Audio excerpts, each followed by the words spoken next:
Because as we go through and we talk about these things, as we talk about depression, as we talk about anxiety, I wanted to bring somebody in who knows a whole lot more than I do to talk about these things. But first, if we can get to know you a little bit, how did you become interested in counseling and get involved in all of this? Yeah, so I grew up in Lawrence, Kansas, just so you know that. I'm a Jayhawk. I knew from about high school that I did want to go into counseling, and I never swayed, which I'm grateful for. There definitely isn't anything wrong with changing your major, if there are any high schoolers out here, but all my friends did. But I was fortunate that God just gave me that vision, and I was able to stick with it. I saw a lot of hurt growing up, not more than just anyone else would see, but I noticed it a lot. I noticed families struggling. I noticed how they'd come through the church doors and put a smile on their face, but you could see the pain in their eyes. And God just gave me, I guess, the ability to see that in people, and it really burdened me. I just hated that we pretended all the time to be okay. So I also could usually see both sides of the issue. So whether it was an issue in my own family or with my friends, I always kind of could tell, well, this is what the person meant, that's not how it came out, or this is this person's perspective, and that's the other person's perspective. Okay, sweetie.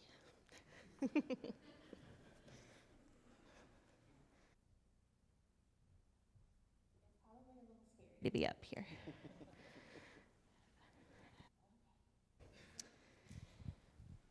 So just having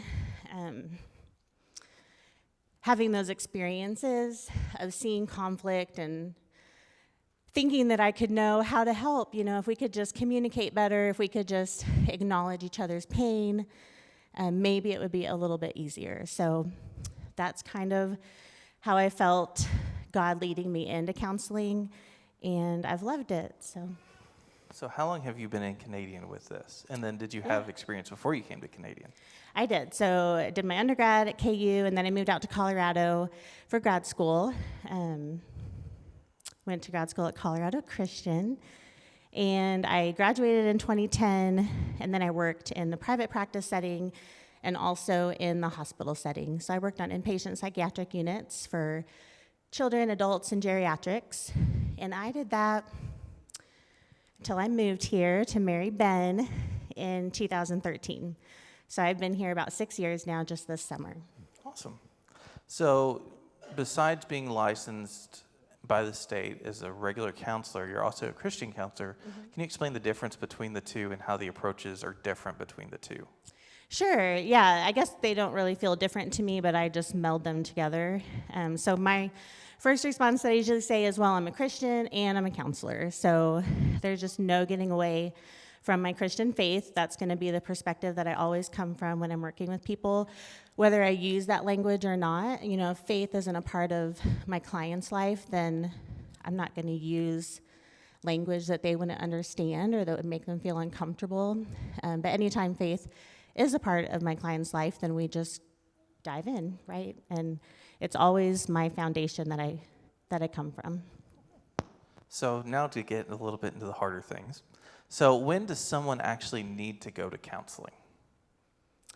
Well, we all need counseling. That's just true. I need it. We all need it. Professional counseling. Yeah. It never hurts to talk to someone. You don't have to be struggling with a diagnosable mental illness to go to counseling. And that's just the truth. And a lot of people don't know that. They think they have to be diagnosably depressed or anxious or have, bipolar or schizophrenia. You don't have to be struggling with those things. You can just feel down. You can be struggling in your marriage. You can be struggling with your friendships. Maybe you have things in your past that just pop up for you every now and then, and they bother you somehow, and you want to find healing. You want to work through those things. So it doesn't have to be a big issue, although of course it can be. But yeah, I really think it's never going to hurt to go talk to a trustworthy person that can help walk alongside you. So following up with that, what are the benefits just with talking to somebody? I mean, even if it's a regular, everyday person, not a counselor, of just talking through things that you're having issues with. What are some of the benefits of that?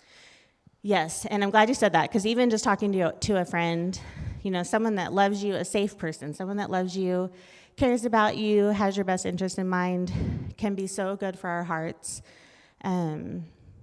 Saying things out loud just has power, right? So it takes the power away from some things when we say them out loud, like things that we've held deep inside and stuffed down for years and years.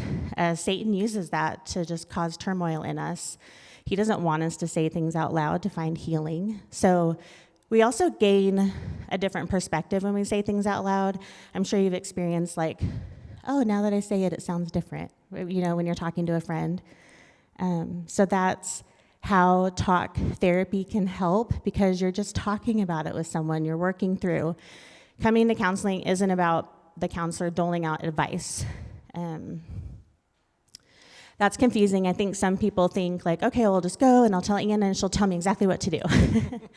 And I might have an idea of what would be healthy to do, but I'm not going to say okay, well, here's what you do, go do this and you'll be great. It doesn't really work that way. No change happens in your heart if someone just tells you what to do, right? You kind of have to figure it out, and we'll figure it out together and find healthy solutions together. So if someone here has a friend who's going through a hard time, and that friend asks them just to be there and talk with them, what kind of questions should an everyday person ask their friend to try to maybe help them along the lines of talk therapy without going to someone? Sure. So don't feel like you have to have the exact right questions. Even I sometimes don't know what to say. So that's a prayer that I say before every single session is, God, give me the words. Because I don't always have the words. There are some situations where there really isn't anything you can say to make it better or to make the person feel better. You just have to sit in their pain with them. And that's what matters the most, is just sitting with them. And it's totally okay to say, I don't know what to say. That's totally okay. Asking questions is always a really good idea, instead of just making statements or saying, well, you should do this or you should do that. When I'm hurting, I don't always want to be told what I should do, right? I just want to be heard. I just want Ben to sit next to me and hold me and listen and ask a question, because that shows that he's curious, or a friend, it shows that they're curious and they want to know what's going on in my heart. They're not just doling out advice, or they're not, I think when we dole out advice, it feels like maybe they're not really listening, and we want to be heard. So asking a question, I draw this a lot in my office, like a question mark. It's a hook, right? You hook people in, you draw them in with questions. Jesus always asked questions, right? You see that in the Bible a lot. We're like, why can't you just tell us the answer? But, people ask a question and then he asks another question. So that's really where that comes from. I mean, it shows the value of questions. And I know from me, from my professional experience, say somebody has a loved one that has passed on, that sometimes just the best thing that you can do is be there for someone, even if you don't say anything. For sure. Yeah, I mean, what do you say in those situations? There are no magic words. For sure, I love you. I'm here for you. This is hard. I hear you. Those kinds of things. But yeah, just being present, showing up, checking in on people, taking them a meal, or just showing up unannounced if you know them well. People have done that for us, just brought by food or shown up, or my friends will call and say, hey, come over, and just reaching out. That's what matters. So kind of switching gears, but not. So I have people come to me sometimes that say, well, if I go to counseling, I'm a failure because I couldn't do this on my own. Can you help people understand here today why going to counseling isn't failure, but it's actually helping them to find freedom? Yeah. I also hear that a lot. I don't need counseling. I can do this on my own. I'm strong enough. I mean, none of us are strong enough to face life's challenges on our own. God created us to be in community, And that's what he wants. He wants us to lean on him. He wants us to lean on each other. Going to counseling takes courage, because you're going and talking to probably a stranger and telling them things that you probably don't talk about a lot, if ever. I mean, I've had people who are decades and decades old, and they come and they tell me about things, and they said, I've never said this out loud. And I hate that. It breaks my heart, because they've lived 50, 60, 70 years and never felt safe enough, or never had the courage, or maybe they felt like no one ever cared to hear what they were going through and just listen to them. And they've been carrying these burdens, whatever they are, for so long. And going back to just the power of saying things out loud, it takes the power away from the enemy when we say them out loud. And when we just acknowledge, like, yes, this hurt me, yes, wrong maybe was done to me, but that doesn't have to define my life. Like, God defines who I am, not my experiences, not my sin, not what's done to me. That does not define me. God defines me. So this is a question that I had come in, talking about how sometimes with mental health that medication is required, sometimes that our brains don't always function correctly, that sometimes we do need medical help with that. Sure.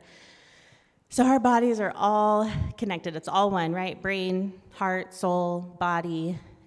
It's all connected. So you can't disconnect anything. Mental health is no different than physical health. When we have a disease, we go to the doctor. When we break an arm, we go to the doctor to get help. And we usually don't have a problem doing that, right? When our brains are out of whack, the chemistry isn't lining up, it's just not working the way it's supposed to be working, hormones are not in balance, then we think, oh, well, I can handle this on my own. And that's not always the case. Yes, sometimes counseling, like just the psychotherapy, talk therapy, can help, but sometimes we really do need medication to just jumpstart everything and to get our actual chemistry back in alignment so that we can approach therapy and be able to make the changes that we're talking about. I mean, sometimes you can want to make changes, but you just can't. If maybe you're really depressed or you're so anxious, you just can't do the healthy things that you're talking with your therapist about to find healing because your insides just aren't lining up, right? So we definitely utilize medication. And I work alongside our doctors here in town all the time. We have such good doctors. I don't prescribe. You have to be an MD to prescribe. So we work together. We try it out. And a lot of times it's not a forever thing. You know, people will say, well, I don't want to be dependent on medication. And I definitely get that. We don't want you to be dependent on it either, but sometimes it's a tool to help you through a season. And that's how I usually approach it. Like, let's explore this. We've been trying other things together. Maybe it hasn't been helping as much as we want it to.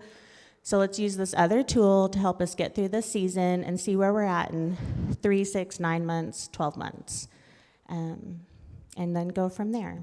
And many times once you go through that, you've been on medication for a little bit, you've been in treatment, to where, like you said, you can come off of it. Once you get the boost that you need from the medication, things start to come back into sync, correct? Right, yeah. You know, so there's situational depression. I'm just talking about depression a lot because I think most of us can relate to that. So situational depression, like something based on your circumstances, is causing your depression. Like there's a definable event or something.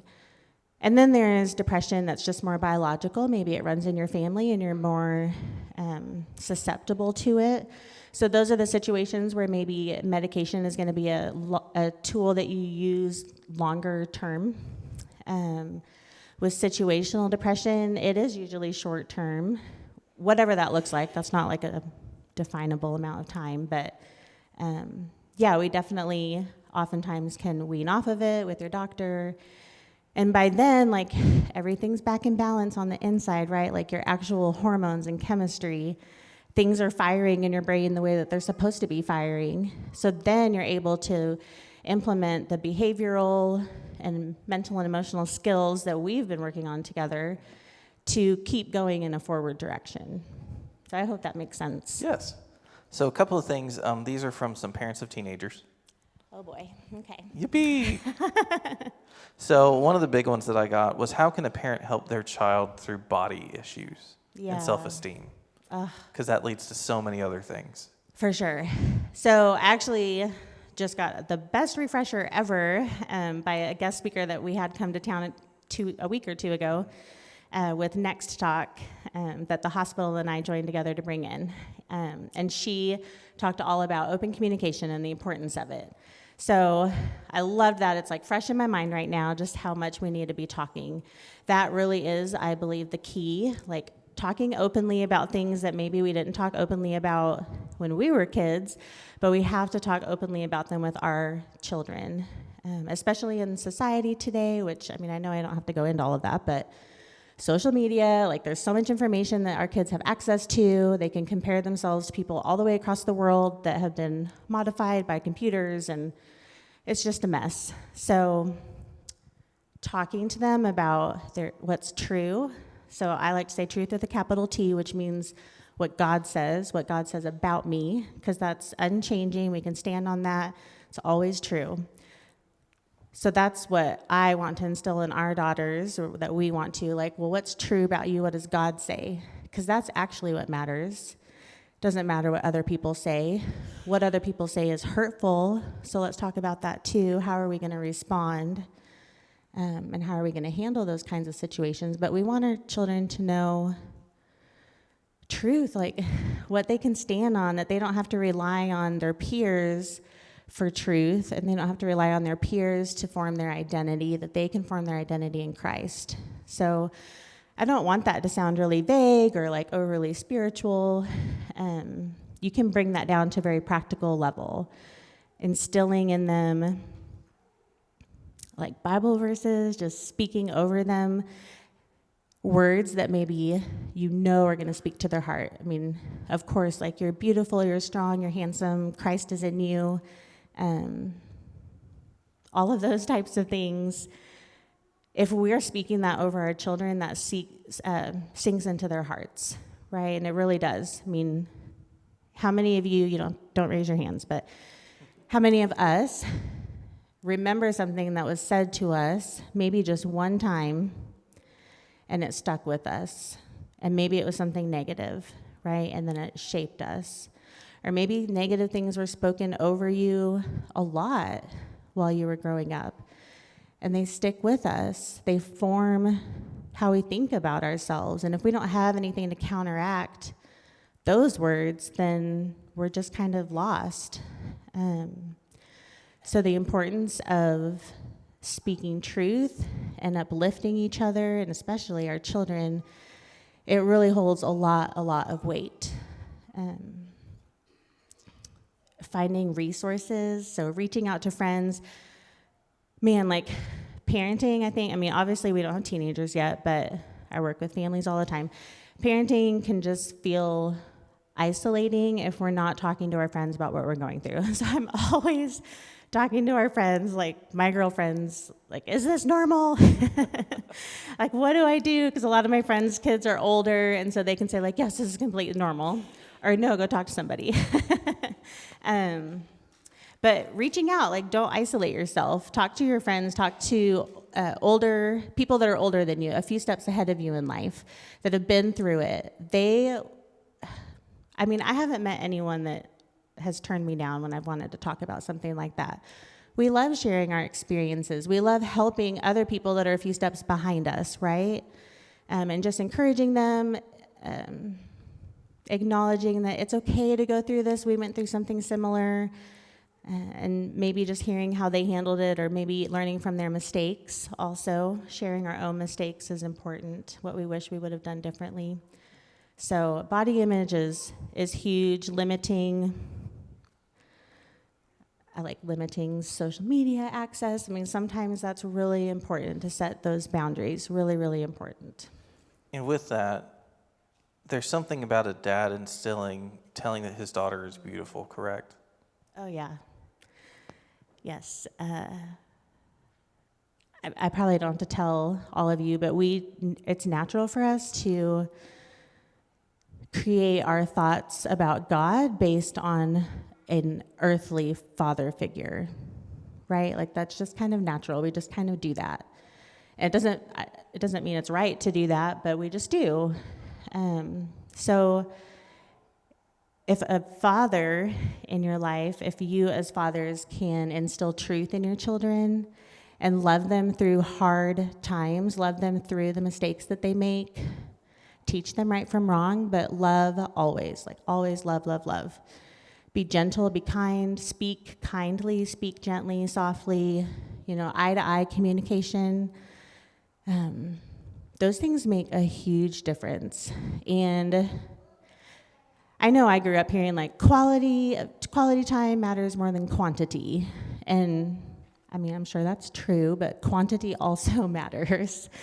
So I've just seen how maybe that can be used as an excuse to not spend as much time together with your children, but quantity also matters. It really does. So spending time together as a family, one-on-one, that shows your children what your priorities are. And I mean, actions always speak louder than words. Along teenagers again, with teen depression now on the rise, what are some signs that parents can watch for to see if their teens might be headed down that path? Yeah, it definitely is on the rise, which goes back to today's culture.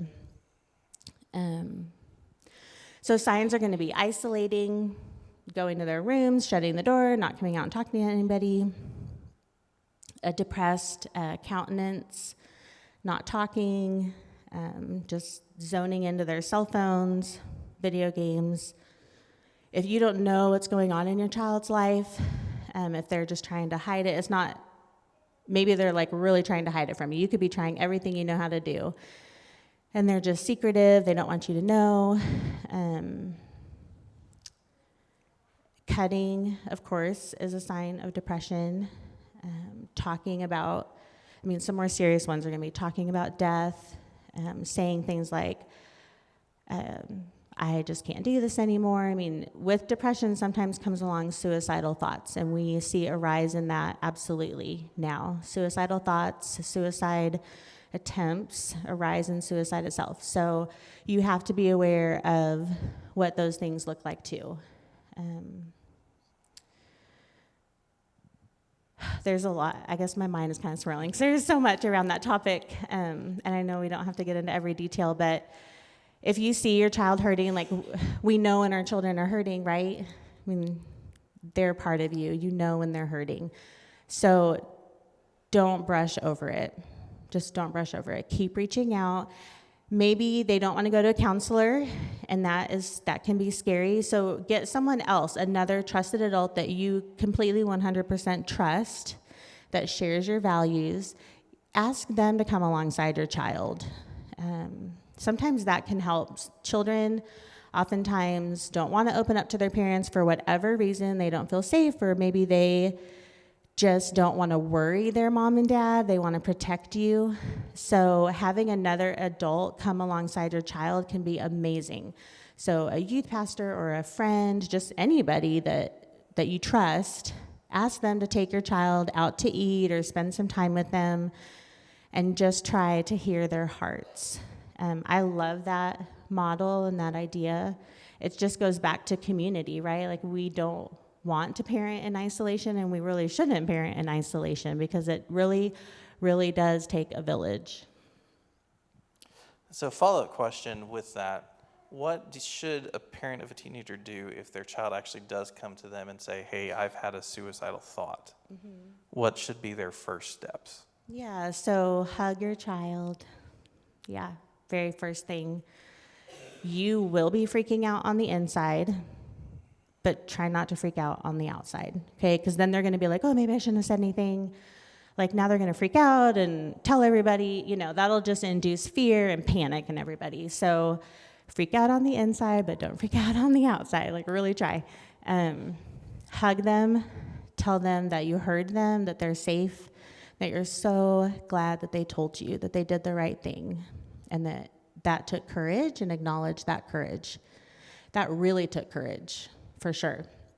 So acknowledge that and tell them that they're loved, and tell them that you're going to find help for them, that you're going to walk through this together. So then you can go have your freak out after they're asleep or whatever, sit with your spouse or call a friend, have your freak out, and then reach out to a counselor, reach out to a pastor, reach out to somebody, okay? There definitely is a difference between suicidal thoughts and then like active suicide, making a plan and those kinds of things, but you need a professional to help you differentiate that, because maybe the child was minimizing what they're actually experiencing when they told it to you, because they just were like dipping their toe in the water to see how you were going to respond, right? So we really do want to meet with that child and make sure that they are not making a plan and not farther down the road on that suicide, on those thoughts. Because I know for me, in my training with helping somebody who might be suicidal, that you do have those questions like, do you have a plan? How much have you thought about this? Even, do you have a way to hurt yourself? For sure. So we want to make sure our children are safe. So cutting is something that happens a lot right now. So if you see razor blades, scissors, sharp objects. If you know your child's cutting, you want to try to help them create a safe environment and get rid of those things. Guns, of course, we live in Texas. A lot of us have guns in our homes. We want to limit and take away, not limit, but take away the access to those things to make sure that they're safe. So if someone shares with you, your child or anyone, that they're having suicidal thoughts, and maybe they open up further and say, I've been thinking about harming myself this way, the appropriate and correct response is to take them to the ER right away. So I'm just going to mention that because a lot of people don't know that. I'm not reachable 24/7. I listen to my voicemails as soon as I can if I miss a phone call, but most counselors, we can't provide, just private practice counselors, we can't provide crisis care 24/7. So the ER is where you would take someone if they are suicidal. And I know that's scary, and I know the person that you're taking is going to be so scared and maybe angry with you, but you have to remember, I'd rather them be angry with me than not here or seriously harmed. So going to the ER, they will help you. They know what to do. Hopefully they'll provide a calm environment. I hope that it's not scary. And that's where the person will be evaluated to know what the next steps are. So now to bring a little bit of hope into that with teenagers. Yes. Yes, because I know some of you are like, man, I need scary. some hope. Yeah. But if things are treated, then many times it can move a teenager past that, and most of the time they won't struggle with it later on, correct? I know sometimes it'll come back. Sure, yeah, I don't want to say most of the time it'll never happen again, but just because everything's so different. But they can find victory in that. Oh, absolutely. Yes, of course. There's always healing to be had. So I know what I was just talking about is hard to talk about, but it's important to talk about. So that's why I went there. But there's always healing to be had. There's nothing any of us go through, child or adult, that can't be healed by God. So we go through seasons, right? We go through seasons. We don't always stay the same. Think back to hard times in your life. Think back to when you were a teenager and things that we thought were just never going to end. I was never going to feel differently. This was always, we use that language, always, never. And it's not true. Maybe it's hard for you to think back of that now because we've already forgotten it. So instilling that knowledge in our children too, that I know this is a big deal right now, and it is a big deal, and we're going to walk through it together, but this is not going to be your story always. We're going to create a new story. We're going to find healing together, and we're going to learn how to manage this in a much better way the next time something bad happens, because pain will happen. We can't get rid of pain in life, but we can approach pain in healthy ways instead of unhealthy ways.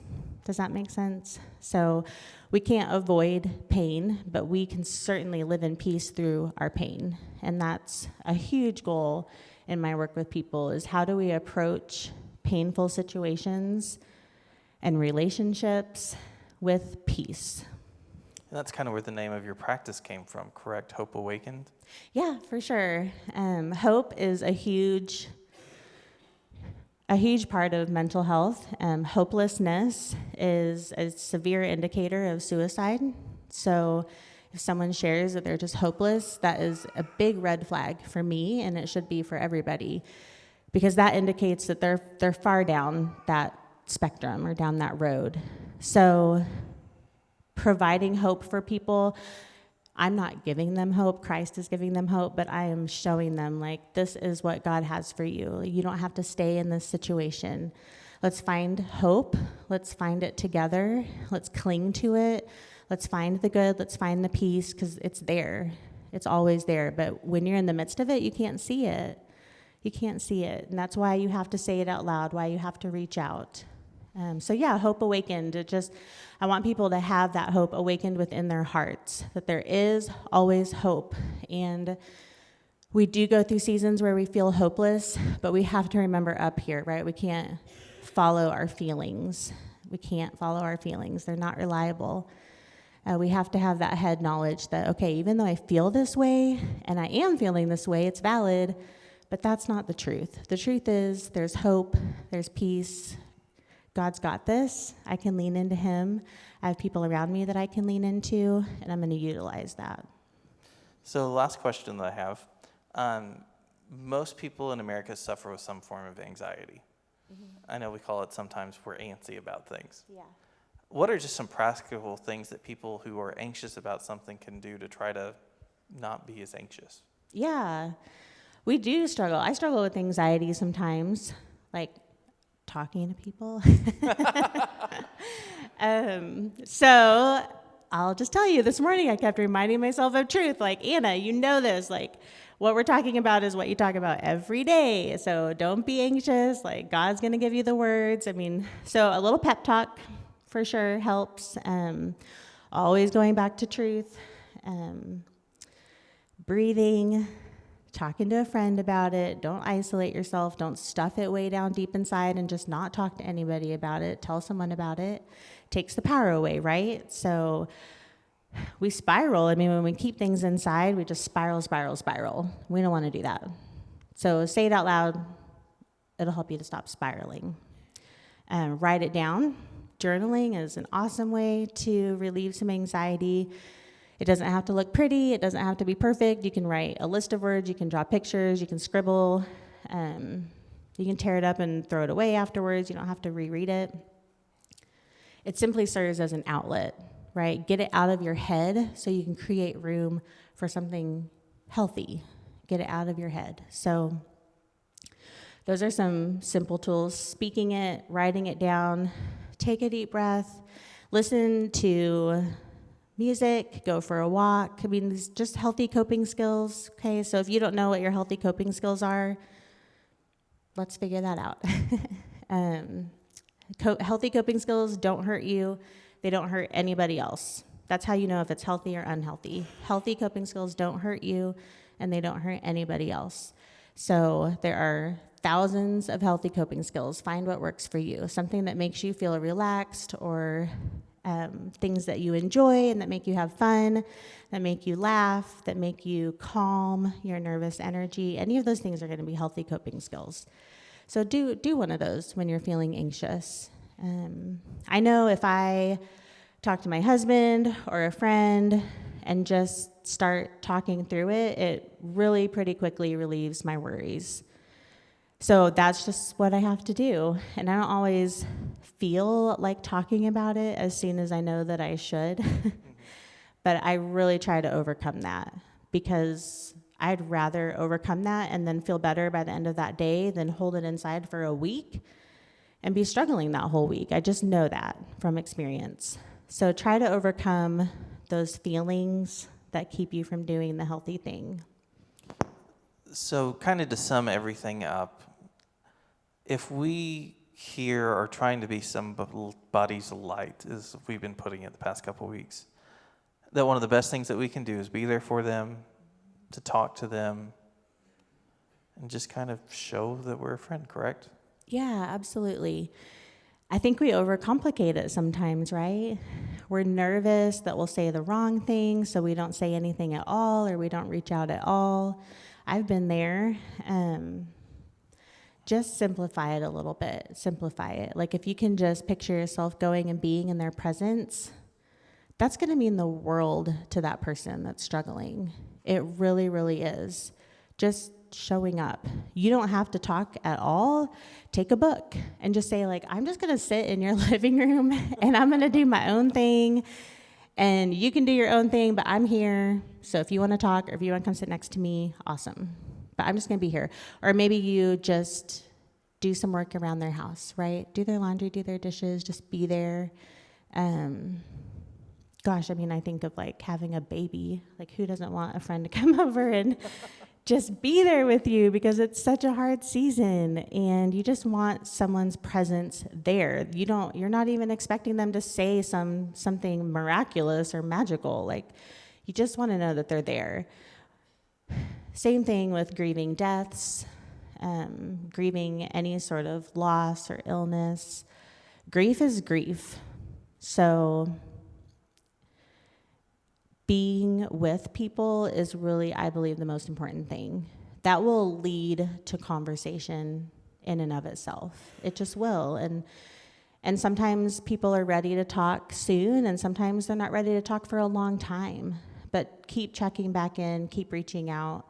And then I'll say this too, like, keep your experiences confidential with that person, your conversations confidential. Let them know that you're a safe person to grieve with and to talk with and to share with.